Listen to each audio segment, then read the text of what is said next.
안녕하세요. 존청입니다. 10월 첫째 주 스티뮬러스 패키지 및 기타 미국 경제, 정치 뉴스에 대한 업데이트 소식 전해드립니다. 먼저 스티뮬러스 패키지 관련해서는요. 민주당이 새로 제안한 히어로스 액트 2 2.0에 대한 표결이 지난 목요일 하원을 통과했고 현재 백악관, 공화당과 협상을 진행 중에 있다라는 그런 소식이고요. 두 번째로 연방정부 임시예산안이 상원을 통과해서 대통령 서명까지 완료됨으로써 연방정부 셧다운을 피하게 되었다는 소식. 그리고 세 번째, 1차 PPP 탕감에 대한 SBA의 검토가 이제 본격적으로 시작되었다는 소식 전해드립니다. 또한 이 밖에 대통령 선거 관련 소식 전해드리겠습니다. 그럼 바로 시작해 보겠습니다.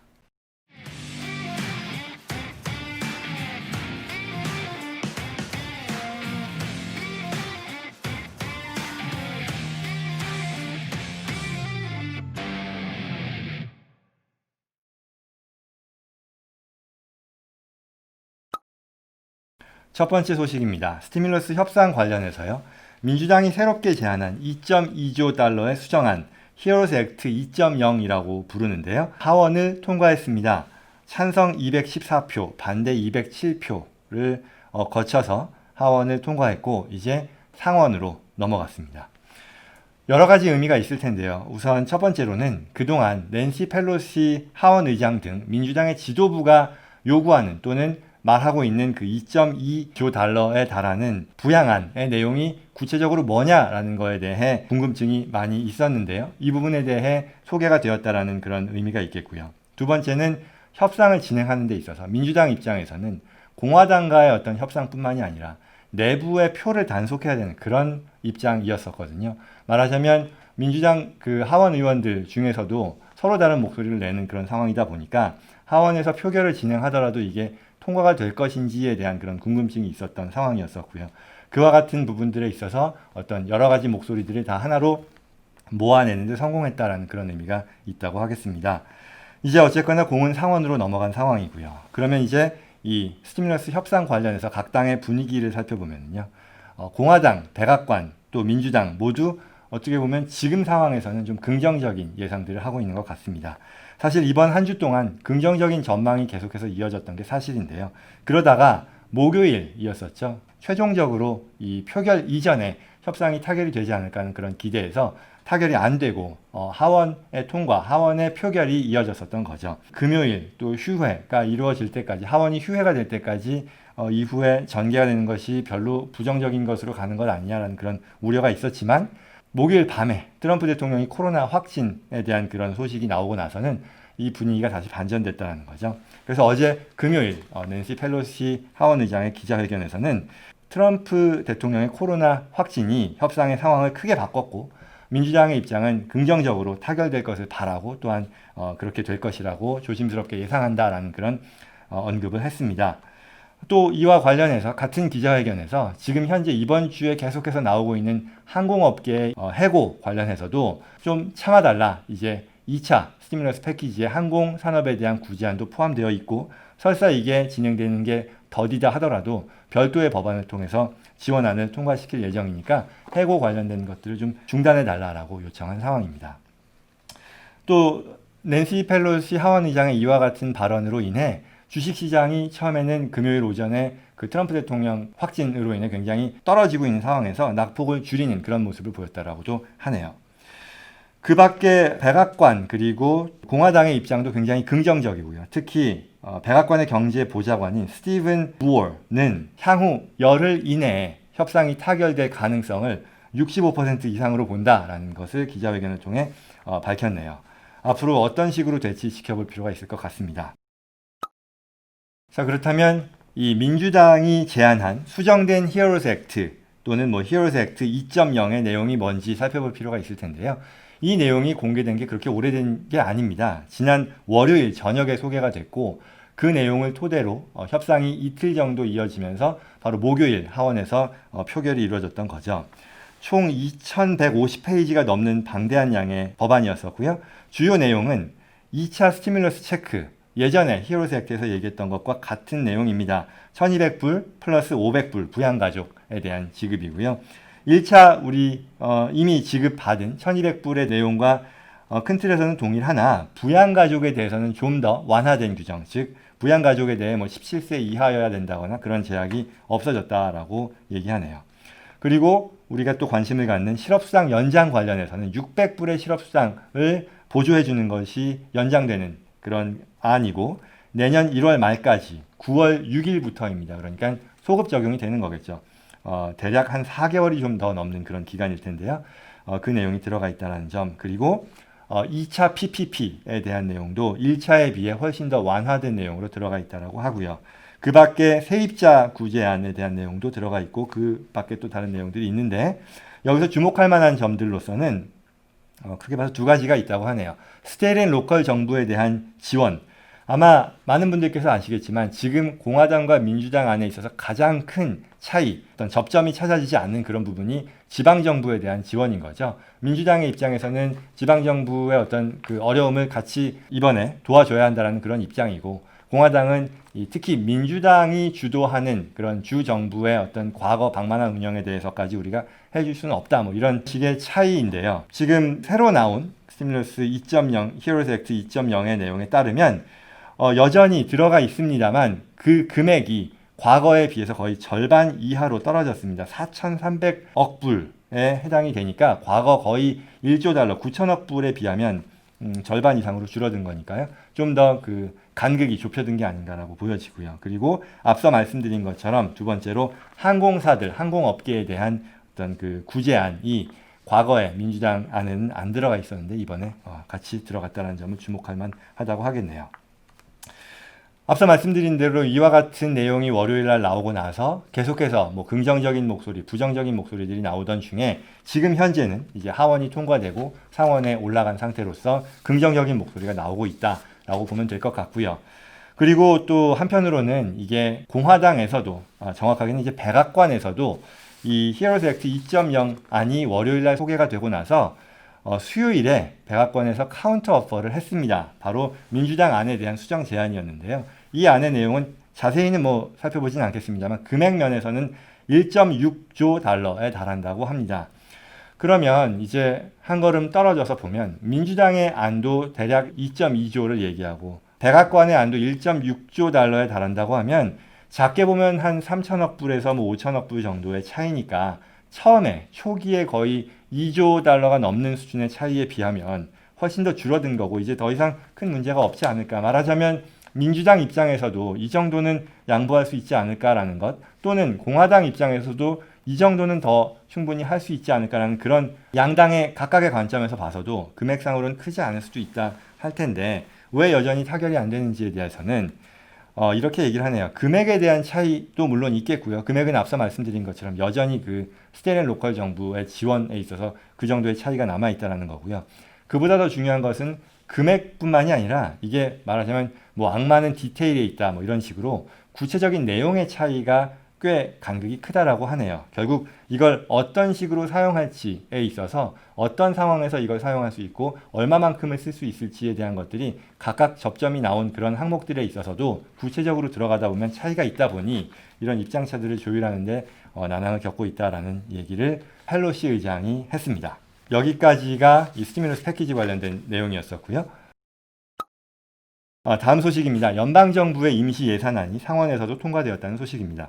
12월 11일까지 연방정부를 운영하는 데 있어서 그 운영에 필요한 예산을 국회에서 심사하고 통과하는 그런 내용이었죠. 9월 말까지 통과가 되어야만 연방정부 셧다운을 막을 수 있는 그런 상황이었었는데요. 그래서 지난 수요일까지는 9월 말까지죠. 9월 말까지는 통과가 됐어야 했는데 수요일 밤, 바로 수요일 밤 상원에서 표결을 했고 통과시켰고 그날 밤 바로 대통령 서명을 함으로써 셧다운을 막을 수 있게 되었다라고 하네요.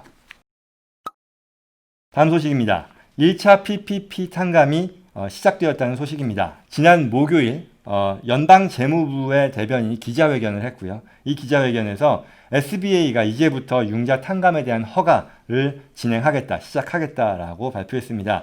사실 뭐 탕감을 신청하는 비즈니스 오너들 입장에서 탕감을 신청하는 것은 이제 24주가 지나고 나서부터는 할 수 있는 거니까 사실 뭐 그 전에도 원하면 할 수는 있었죠. 예전부터 가능했는데 SBA에서 심사를 늦추는 그런 상황이었었는데 이번 그 대변인 기자회견을 통해서 바로 신속하게 개시하겠다라는 그런 언급을 했고요. 또한 200만 불 이하 융자금을 받은 비즈니스에 대해서는 특히 더 신속하게 진행하겠다라고 발표했습니다. 한편 과거에 이 15만 불 이하 이 융자금에 대해서는 탕감을 자동적으로 해주겠다라는 그런 얘기가 있었던 걸 기억하실 텐데요. 이 부분 관련해서 업데이트를 좀 드리면은요. 원래 15만 불 이하에 대해서는 별도의 심사 없이 조건을 충족했다라고 보고 탕감을 허락해 주자라는 그런 내용이었었죠. 그게 지난 7월에 논의가 되었었고 재무부 장관도 그 아이디어에 대해서 동의를 했고요. 그래서 공화당의 히일스 액트에도 이 부분이 들어가 있었는데 이 내용은 아직까지 확정이 안 돼 있습니다만 최근의 동향을 보면 ABA, American Bankers Association이네요. 그리고 Consumer Bankers Association 등 100개 이상의 금융연합 단체에서 지난 9월 17일 상원, 하원에 각각 레터를 보냈네요. 15만 불 이하에 대해서는 자동 탕감을 승인하는 법을 통과해달라고 촉구, 요청하는 그런 레터를 보냈다고 합니다. 이 경우에 특히 대략 7 빌리언, 그러니까 70억 불 정도의 비용을 절감할 수 있다라고 했다네요. 또한 이 ABA와 전국 51개 주 은행연합회는 같은 내용의 성명서를 재무부와 SBA에도 보냄으로써 이들의 의도를 분명히 전달했다라고 합니다. 따라서 지금 1차의 탕감에 있어서도 이미 시작하신 그런 분들도 계실 거라고 생각합니다. 그러나 이게 어떤 식으로 전개될지에 대해서는 좀 상황의 추이를 보면서 담당 론 오피서하고 얘기를 진행하시는 게 좋지 않을까 생각합니다. 자, 다음 소식입니다. 대통령 선거 관련 소식인데요. 지난 목요일 밤 트럼프 대통령이 코로나 확진됐다라는 그런 메가톤급 뉴스가 나왔죠. 그래서 이와 관련해서 대선에 미칠 영향에 대해서 여러 언론사들에서 속보를 쏟아내고 있는 그런 상황입니다. 제가 지금 이 영상을 찍는데 바로 직전에 대통령 상태에 관련한 어떤 의사진들의 브리핑이 있었는데요. 여러 가지 구체적인 얘기들이 있었습니다만 전체적으로는 건강 상태가 아주 좋다, 주의 깊게 지켜보고 있다라고 했으니까요. 다행이고 큰 문제 없이 다시 직무에 복귀하게 되기를 바라겠습니다. 두 번째 소식은요. 지난 화요일 1차 TV 토론이 있었다라는 소식이고요. 대법원, 코로나, 경제, 인종 등에 대해서 90여 분간 열띤 토론이 전개되었고요. 토론 이후에 각계각층의 의견이 쏟아졌는데요. 이와 관련해서는 또 저희도 별도의 영상을 준비했으니까요. 살펴보시면 좋겠습니다. 한편 토론 이후에 토론 방식, 토론 규정에 대해서 논의가 시작이 되었다고 하네요. 양 후보가 각각 상대방이 발언할 때 끊는 게 이제 빈번할 경우에는 사회자가 이거를 중단할 수 있는, 말하자면 마이크로폰을 끔으로써 이와 같은 일이 발생하지 않도록 할 수 있는지, 그러한 재량권을 줄 것인지에 대한 내용인데, 제가 봤을 때는 이건 장단점이 있지 않을까 싶습니다. 상대방의 주장에 있어서 어떤 약점을 그때그때 파고들어서 그런 부분들을 어떻게 공격하는지, 또는 그런 부분들에 있어서 순발력이라던가 위기 상황을 어떻게 대처하는가에 대한 것을 평가할 수 있는 그런 기회라는 면에서도 충분히 이와 같은 상황은 받아들여야 되지 않을까라는 그런 의견도 있을 거라고 생각하고요. 한편으로는 한편으로는 상대방의 의견을 끝까지 들어주는 것 또한 토론에서 당연히 기대되는 가치이고, 특히 이제 수천만 명의 시청자들이 각각의 후보의 어떤 정책이라던가 그런 부분들에 대한 의견을 듣고자 한다는 면에 있어서는 어느 정도는 또 그와 같은 장치가 필요하지 않을까라는 생각도 할 수 있겠죠. 어쨌거나 적어도 이 어떤 식의 룰이 됐건 간에 확정이 되고 그 룰이 서로의 동의가 얻어진 상황에서 토론이 진행이 되면 좋겠다라는 생각입니다. 한편 이와 관련해서 지난번 토론회에 사회자 역할을 한 크리스 월러스는 팍스뉴스와의 인터뷰를 통해서 본인의 의견을 말했는데요. 마이크로폰 끄는 거에 대해서 반대한다. 여러 가지 또 실무적인 이유를 인터뷰에서 댔습니다만, 가장 중요한 건 이 각 후보가 모두 몇 천만의 국민들의 지지를 받고 있는 그런 상황이라는 것. 따라서 그 무게감이라는 걸 잊지 말아야 하고, 그렇기 때문에 규정을 바꾸는 데 있어서는 신중해야 하겠다라는 그런 의견을 표명했네요. 그러나 지금 10월 15일에 잡혀있는 일정이 트럼프 대통령 코로나 확진으로 인해 어떻게 될지도 불투명한 상황이다 보니까요. 이런 얘기 자체가 사실 유동적이지 않을까라고 생각됩니다. 다음 소식입니다. 부통령 후보들 간의 토론회도 예정되어 있습니다. 이번 돌아오는 수요일이요. 10월 7일인데요. 전통적으로 이 부통령 후보들 간의 토론은 그다지 상대적으로 집중을 받지 못했지만, 특히 이번 같은 경우는 대통령 후보들보다도 어떤 보수성 또는 뭐 진보수석 면에 있어서는 더 색채가 더 강한 후보들이다 보니까 지켜보는 것도 흥미롭지 않을까 생각됩니다. 다음 소식입니다. 대법관 임명과 관련된 내용인데요. 대법관 인준과 관련해서 상원 법사위의 일정이 나왔습니다. 지난주 토요일이었죠. 트럼프 대통령이 대법관 후보를 지명했고요. 이제는 상원의 인준 절차를 남겨놓은 상황이었는데요. 상원의 Judiciary Committee, 법사위겠죠. 법사위의 심사 일정이 발표가 되었네요. 상원 법사위 의장인 린지 그러햄 상원 의원에 따르면 10월 2일부터 시작해서 22일까지는 마무리를 하겠다. 그래서 이를 토대로 전체 상원 투표를 월말까지 완료하겠다라는 그런 계획을 발표했네요. 이렇게 될 경우 역사상 가장 빠른 대법관 인준 과정에 드는 기간이 될 것이라고 하네요. 물론 이에 대해서 민주당은 사력을 다해서 저지하고자 하는데 실질적인 방안이 그다지 많지 않다라는 그런 전문가들의 의견입니다. 다음 소식입니다. 트럼프 대통령의 과거 세무 신고에 대한 뉴욕타임스 기사가 주목을 받았는데요. 트럼프 대통령이 지난 18년의 기간 중에 거의 11년 동안 개인소득세를 한 푼도 내지 않았고 특히 2016년, 17년 양계년도에 대해서는 각각 750불씩만 세금을 냈다라는 어떤 자극적인 타이틀로 소개가 되었습니다. 100페이지가 넘는 특집 기사로서요. 2000년 이후에 대략 20년 동안 트럼프 대통령의 개인 세무 신고서의 내용을 자세히 언급했습니다. 과거 어떤 세무 신고서의 내용뿐만 아니라 이와 관련해서 현재까지도 또는 뭐 미래까지도 이게 재정적으로 골치 아픈 문제가 트럼프 대통령 개인 입장에서 이어질 것으로 보여지는데 이게 향후 대통령직을 수행하는 데 있어서 특히 conflict of interest, 이해 충돌의 문제가 없을지 이런 면에서 뉴욕타임스의 기사가 문제 제기를 하는 것으로 보입니다. 저 개인적으로는 이게 뭐 기사를 통해서 전달하는 그런 취지에 대해서 공감할 수 있는지 여부와는 별개로 어떤 그 세무 신고에 있어서 불법성을 구체적으로 보여주기에는 기사의 내용이 다소 부족했었던 것 아닌가라는 그런 느낌은 받았습니다. 물론 다른 한편으로는 이게 기사 자체가 세법의 전문가를 대상으로 하는 게 아니라 일반 독자들을 대상으로 하는 기사다 보니까 또 너무 기술적인 내용으로 들어가지 못한 그런 부분도 있었을 거라고 생각이 되고요. 구체적인 논의는 역시 저희 또 다른 별도 영상으로 준비되어 있으니까요. 참고하시면 좋겠습니다. 이상이 오늘 준비된 소식이었습니다. 앞으로도 특히 하루하루 이번 돌아오는 한 주 동안 여러 새로운 소식들이 많이 쏟아져 나올 것으로 보입니다. 구독, 좋아요로 많은 분들께 전달될 수 있기를 바라겠습니다. 오늘 영상 도움되었기를 바라고요. 저는 다음 시간에 찾아뵙겠습니다. 고맙습니다.